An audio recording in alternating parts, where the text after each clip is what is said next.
Hello everyone. So the bag I'm going to show you today is a vintage Louis Vuitton Jeune Fille. That means young girl, young lady in French. And I picked this one up on eBay for under $100 along with a Danube a couple of months ago. So I've had this one for, I would say, 6 to 7 months along with the Danube that I'm featuring in another video. They're vintage pieces from the 80s, and I picked them up just for errands, chores, things that don't really matter too much, like, you know, walking the dog, going exercising, doing some things where the bag can get especially dirty and I really don't care about the condition. And I also wanted to paint them you know, make the leather a different color so that I can get a nice refresh and combination that I would like for a really good price. So let me just show you what this bag looks like. I realize it's vintage and so not a lot of people might be interested, but you see these a lot of times on eBay and on resale sites.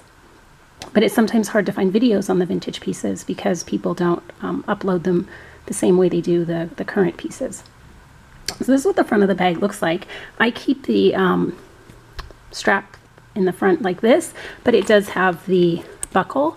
I find that it's very difficult to get in and out of the buckle though, and there's really no reason to secure it, so I prefer to just not make use of the buckle and put it straight through the strap like that.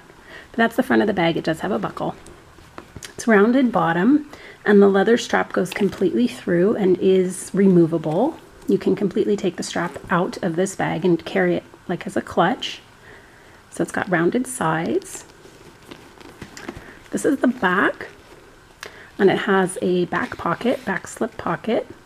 And from the back here, it actually looks like one of their other models. I have no idea what the name is, but it kind of looks like one of the other models I've seen when you look at it just from the back side. The other side, which is rounded, the top, and then I keep a little bit of stuffing in here. That's the interior compartment with one back zip pocket. Once again, it's a vintage piece, so stamping is going to be completely different from normal. If you can see that, it says Louis Vuitton Paris, made in France. And on the opposite side, instead of a 4-digit code, you have a 3-digit code. And this one, you gotta turn the bag in this direction. It's up on the top here, so I'm not gonna be able to zoom in, but let me read it. It is August of 82, it looks like. That's hard for me to see, but it's in black print up on the side here. And they had 3-digit codes. The first one is your month, and the last 2 are the year. So let me just show you some random items that fit in the bag. It obviously came in very used condition, which is why I got it for such a good deal, under $100. The vachetta, obviously, vachetta, however you'd like to say it, is well used, but actually hasn't turned a very dark color considering the age of the bag. Just the sides have. It came with what is called sticky pockets, which you'll see a lot of times when you're looking at these older bags. The sticky pockets are like the peeling of the interior pockets or even the exterior pockets where it looks like a black tar material has taken over the inside of the bag. And a lot of people pass those bags up because they think, forget it, I can't deal with it. And for the longest time I did too.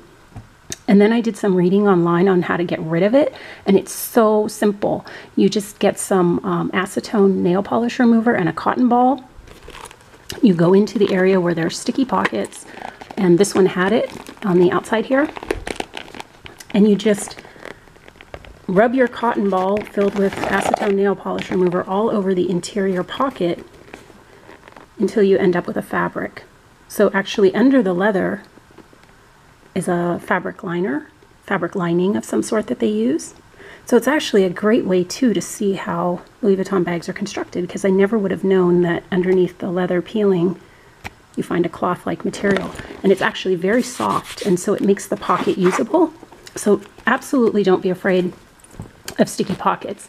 This one has a problem zipper. It's not a very easy zipper. You can hear it's tough, so I don't use it, but I also did the same thing with that pocket. It was completely sticky. It's still got some portions where I didn't do such a great job, as you can see, but I rubbed it down till I got to the cloth material, so it's at least usable. Let me just show you some random items that fit in the bag and do some measurements in case you're considering it. So let me do a bottom length here. Now remember, it's curved, so it's slightly off. I'll just do a straight line measurement. It's about 7.5. The height of the bag, that's length. The height of the bag is also about a 7.5, which you wouldn't guess because it doesn't look like a perfect square. And then the depth of the bag at its widest part, it's about 2.25. It has 7 adjustments, and I have it on the longest setting right now. So at the longest setting,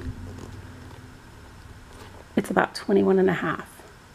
I'm 5'10", and it easily goes, it's a little short, it easily goes crossbody, but I'm thin, so if you're a little bit on, if you're taller but a little bit more curvy, it might not be the best fit.